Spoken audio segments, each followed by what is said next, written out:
Welcome to College Admissions Toolbox, giving you the edge you need to get into the colleges of your dreams. With your host, Steve Schwartz. That's me.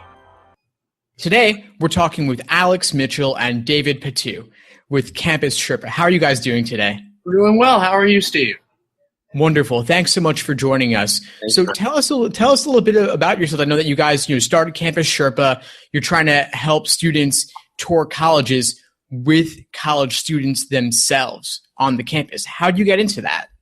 Yeah, it's been a long road now. So we're sophomores here at Georgetown University, both David and I. But David, you really experienced kind of what got the company started. Do you want to tell us the story? Yeah, I think it all sort of takes us back to our own college visiting process. So, both Alex and I come from California. So when it I guess it was our junior year, spring break time, flew to the East Coast, visited a bunch of schools.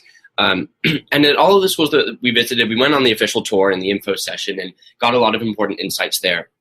But at schools where, there was someone from our high school or we had a family friend, in addition to the official tour, we would meet up with that person to try and organize coffee or see their dorm or go to a class with them.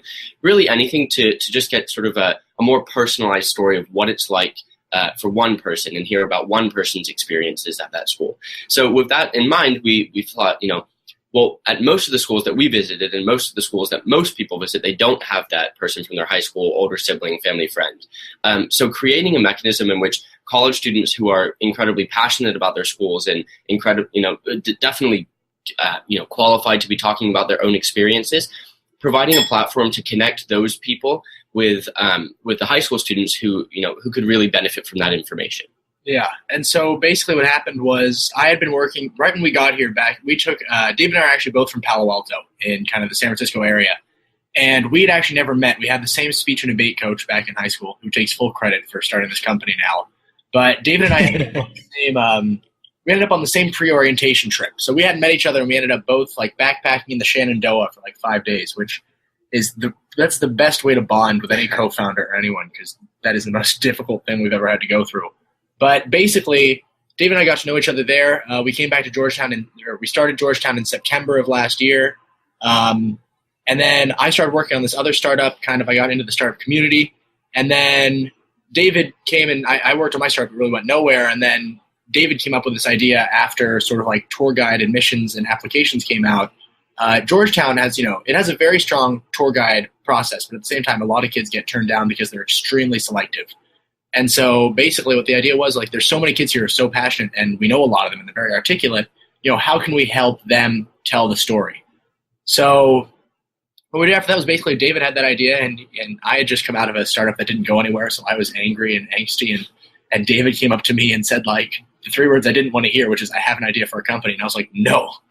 Not again, right? I'm tired. Let me go do comedy or something else. And then I heard the idea for the company, and I was instantly like, that is a very good idea.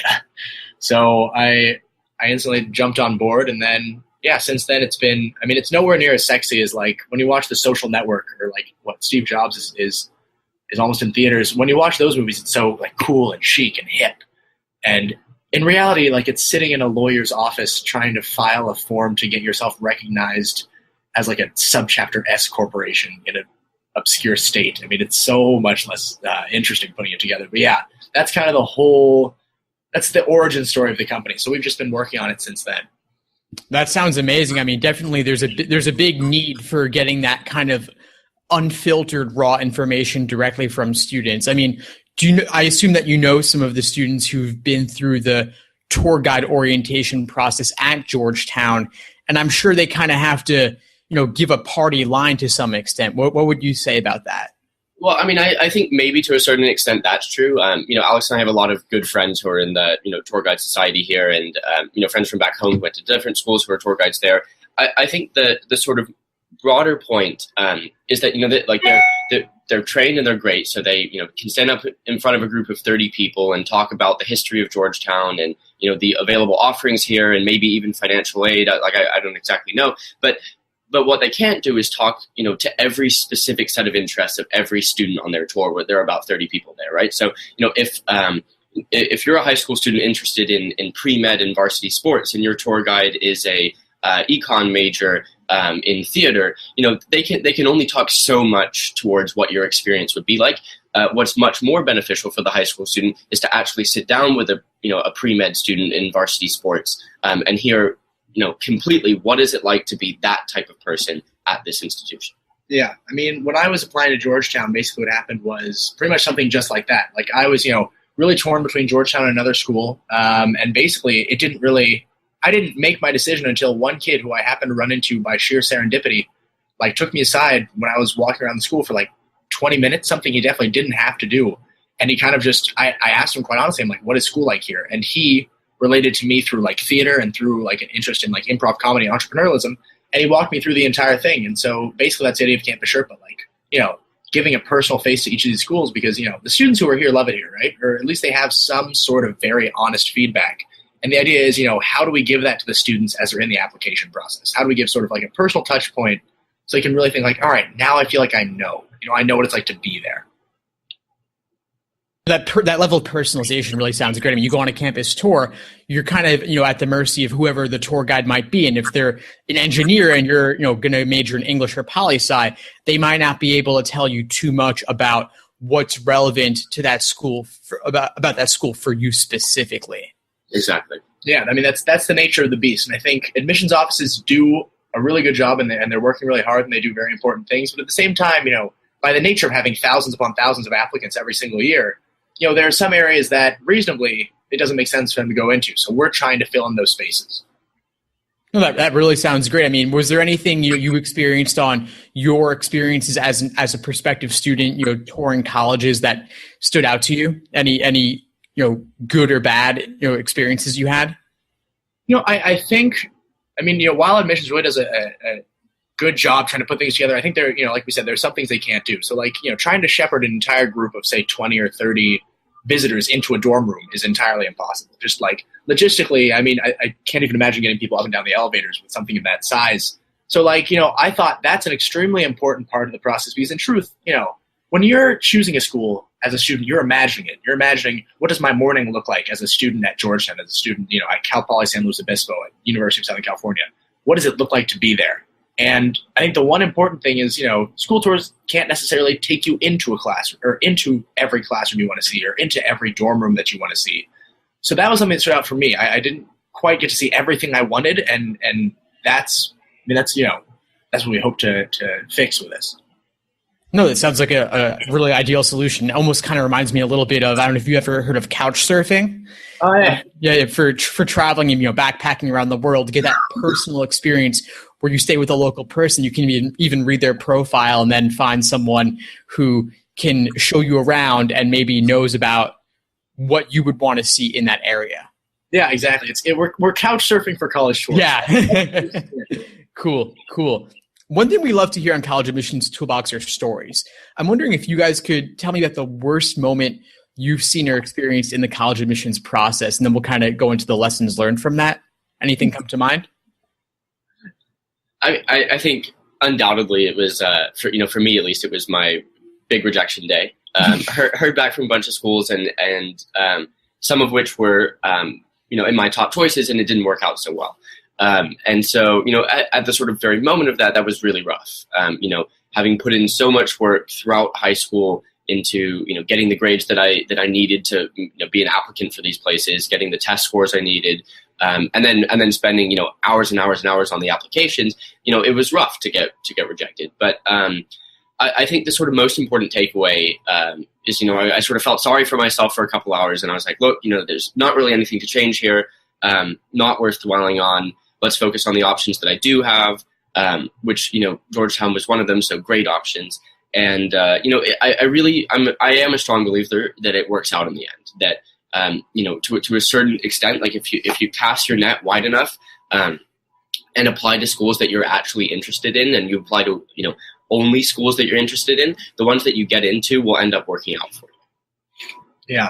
Trying to think, my worst moment of the college admissions process, I was the kind of applicant that they advise you not to be, which is I put all my eggs in one basket and applied early to Georgetown and assumed that would be perfect. I was like, I'm definitely getting in. It's going to be fine early and I'm going to be done. I don't need to apply anywhere else.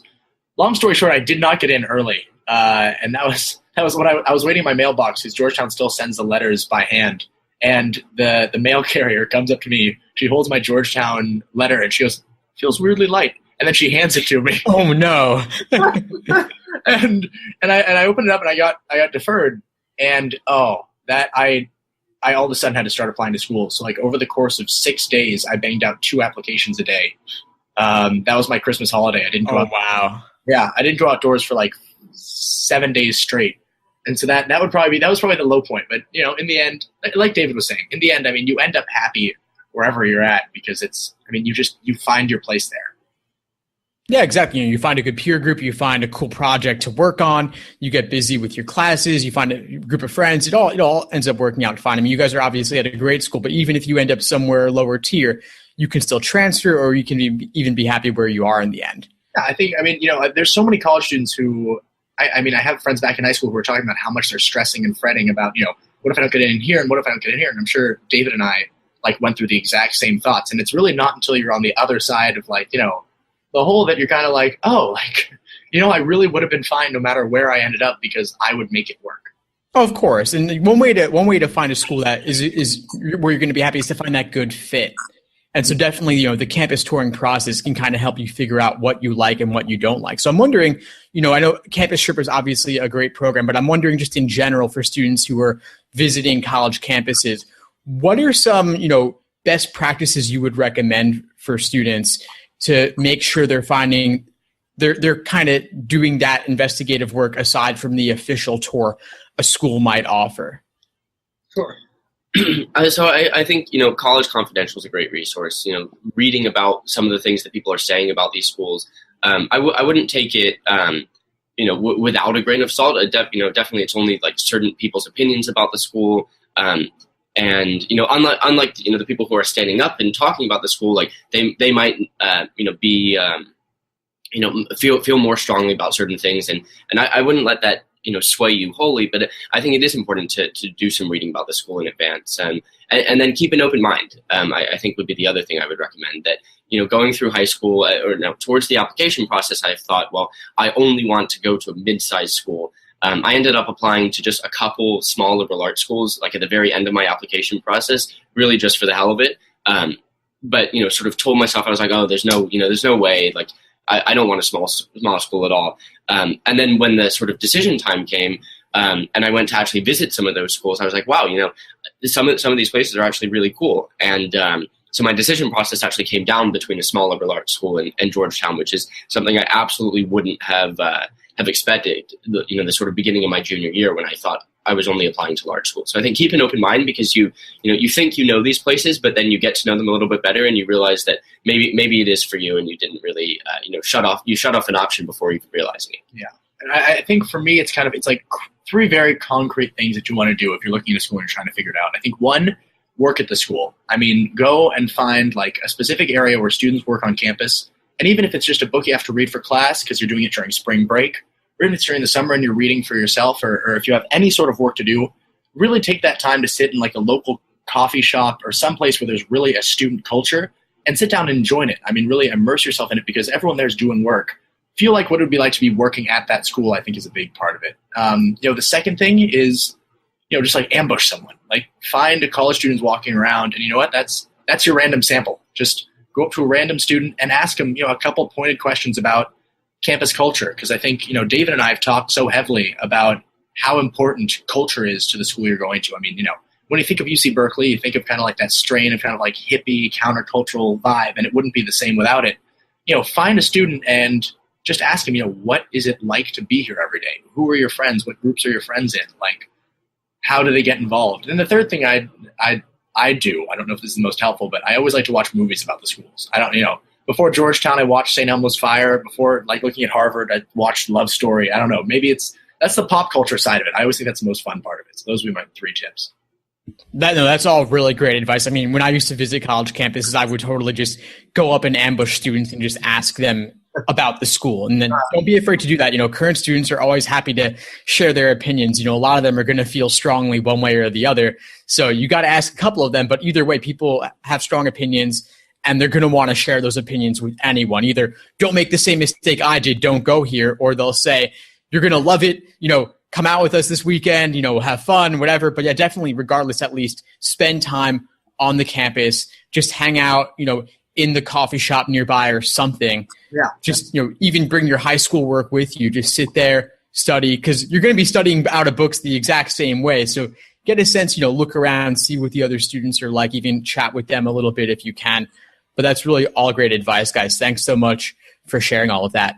Yeah. I want to shift gears now and move into my favorite part of the interview, which is the lightning round. I'm going to ask you guys some rapid fire questions. You give me some rapid fire responses. Are you ready? All right, we can do it. All right, great. What's your number one piece of advice for the college admissions process? Work. Just don't stop working. It seems terrible at times, and you think it's not going to end, but you got to power through it, and eventually it's done. I would say get started early. Your applications only get better over time. So if you get started, end of your junior year in the summer, you'll have a lot of time to edit the essays, and you'll get more mature, and you'll have a bit better sort of foresight when you're able to look back and edit. Definitely. Great advice. Thanks. Could you share with us one habit that you believe contributes to college admissions success? One habit. Being, I guess sort of the same answer here, but being proactive, make sure you're on top of your deadlines, that you're not sort of, waiting to the last minute for everything, because the people in the admissions offices, they definitely know what they're doing. They read thousands and thousands of applications. They can tell when something was put together the night before, and you don't want to be that person who put their application together the night before. I'd say, I don't know but thoughtful honesty. If you're writing an essay, you want it to be honest, you want it to sound authentic, because of course that's what stands out. And I don't know if necessarily that means, writing an essay about the virtues of macaroni and cheese. I don't know if it has to be that far out there, but realistically, if you just write a cut and dry essay, it goes in the cut and dry pile and it works, but really trying to find something unique about what you offer and being able to put that out there. Oh, for sure. Definitely. That reflection, that maturity, that honesty. You don't have to try and present yourself as being perfect. They're actually not going to like that, for sure. Exactly. What's one online college admissions resource that you absolutely love? Oh, gosh. I think the College Explorers blog has been very big for us. Nancy Greismer has been, we follow her blog pretty religiously, and I think she offers some great insight. She was also great because she wrote the first feature about our company right when we were getting started. So yeah, Nancy. Oh, wow, that's awesome. Great. We'll link to that one in the show notes. What's one book that you believe no college applicant should be without? I think there's, I'll give a specific answer for myself, but I think it should all be about what your passion is, right? And so I think you should be reading about those things you care about. So for me, other than the entrepreneurial side, I'm crazy about comedy. So I've been reading Truth in Comedy by Del Close about improv. And what that allows me to do is when I'm applying, when I'm talking to these college counselors or to these college admissions individuals at the schools, I'm not just talking about general vague interests. I'm saying specifically that reminds me of exactly what I heard in this book by Del Close, and it told me this. So, if you have a passion in entrepreneurship, you should probably be reading, Steve Jobs by Walter Isaacson. If you have an interest in aviation even, you could read Skyfaring by Mark Van Hocker. Find one book that speaks to that thing that you love so that when it comes time to answer those specific questions, you have just a plethora of information you can lie back on. I think no one's ever been hurt by citing a book in their college interview. That's always something that's good. Oh, for sure. No one reads these days anymore. Everyone's online. So definitely if you set yourself apart by actually reading anything, that alone will stand out, right? Literacy. If you have literacy, you're ahead of the curve. Yeah, for sure. Well, thanks so much for joining us, guys. What's next for you with Campus Sherpa? Gosh, there's a number of big pushes. We're actually in the middle, and David has some other, I run marketing in the program. David runs a lot of the operations. For marketing, we're actually in the middle of rolling out a high school representative program. We're looking for really creative entrepreneurial high schoolers who might be interested in running their own marketing campaigns, working with Campus Sherpa. So we're looking for kids who want to be involved in startups, who are in high school, who might be interested in kind of spreading the word on their campus and really putting together some really interesting creative campaigns. Dave, what do you... I guess for me, it's sort of a more big picture thing. I'm really sort of working towards making this a normal part of the college application process, that you go to visit a school, you go on the official tour, and then you go on your Campus Sherpa tour, because I really think that we provide a crucial piece of the puzzle that isn't already provided. And that's a piece of the puzzle that will give you, infinite more information when it comes time to do your application, or when it comes, time to make your decision, that you'll just feel that these places better and that you can make a more informed decision rather than just sort of shooting in the dark. Very cool. I think it's a great project. I wish I'd been around when I was applying, and I encourage everyone to check it out. So where can folks find you online? So we're available at www.campussherpa.co. That's campussherpa.co. That's kind of the main place to find us. We also have a fantastic new blog that got started in the last week called Sherpa Secrets. You can find that through our site. It's really great because basically we just reached out to our group of about 400 Sherpas around the country and asked them, tell us something about your school you don't know, or share with us the itinerary of a tour that you would give. And so even if you're not taking a Campus Sherpa tour, although we really hope you do, but even if you're not taking a Campus Sherpa tour, you can still use the assets and the inside information that our Sherpas provide. So that's Sherpa Secrets. That's available on our blog. It's a great way to pass an afternoon if you're procrastinating from studying from the last round of SATs. It's also an option. We'd say work hard for them, but everyone has flaws, and we're here to see if we can entertain you for a little bit. Yeah, and we link to the blog and the website on our Facebook and on our Twitter. Just Campus Sherpa, search us, follow us, like us. Great. Very cool, guys. Well, thank you again for joining us. You gave us a lot of great insights and tips. I'm sure everyone's going to love it. Fantastic. Thank you so much, Steve. We really appreciate it. All right. Take care, guys. Thanks for listening to College Admissions Toolbox. Head over to www.collegeadmissionstoolbox.com to get more free tools and resources that will help you get into the colleges of your dreams.